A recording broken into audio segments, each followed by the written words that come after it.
A ratio of number of boys and girls in a college is 8:7. If a percentage of numbers of boys and girls increase to be 10% and 20% respectively, what will be the ratio? So இப்போ number of boys number of கேர்ள்ஸோட ratio எப்படி இருக்கான், இது பாய்ஸ்ன்னு வச்சுக்கலாம், 87 இருக்கு. So இப்போ number of பாய்ஸும் நம்பர் ஆஃப் கேர்ள்ஸும் இன்க்ரீஸ் ஆகிறாங்க. பாய்ஸ் 10% இன்க்ரீஸ் ஆகிறாங்க, கேர்ள்ஸ் 20% இன்க்ரீஸ் ஆகிறாங்க. நம்மள என்ன கேட்டிருக்காங்கன்னா அப்போ புது ரேஷியோ என்னவா இருக்கும் அப்படி தான் கேட்டிருக்காங்க. ஸோ இந்த மாதிரி கேட்டாங்க அப்படின்னா அதை அப்படியே எழுதிங்க 8 கொடுத்துருக்க ரேஷியோவில்.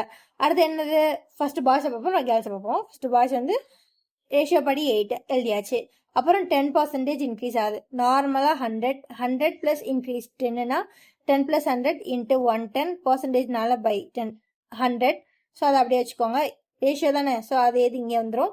ஸோ அடுத்த கேர்ள்ஸு 7, இப்போ எவ்வளோ இன்க்ரீஸ் ஆகுது 20. ஸோ × 120/100 100 கேன்சல் ஆகிடும், 0 0 கேன்சல் ஆகிடும். 4 டேபிளால் போட்டிங்க அப்படின்னா 4 3s are 12, 4 டேபிளால் போட்டிங்க அப்படின்னா 4 2s are 8. அப்போ 2 × 11 is 7 × 3. ஸோ 11 2s are 22:21 தான் புது ரேஷியோ. ஆப்ஷனில் இருக்கா, இருக்கு, ஆப்ஷன் சி. ஸோ இந்த மாதிரி கொடுத்துருந்தாங்கன்னா ரேஷியோவில் இருக்காத அதே நம்பர்ஸ் எடுத்துக்கோங்க, எவ்வளோ இன்க்ரீஸ் ஆகுதோ அதால் ஒவ்வொரு சைடும் மல்டிப்ளை பண்ணுங்க, ஓகேவா. ஸோ இப்போ பாய்ஸ் வந்து 10% இன்க்ரீஸ், ஸோ 110/100. ஸோ கேர்ள்ஸ் வந்து 20% இன்க்ரீஸ், ஸோ × 120/100. அவ்வளோதாங்க இந்த சம். பாய்.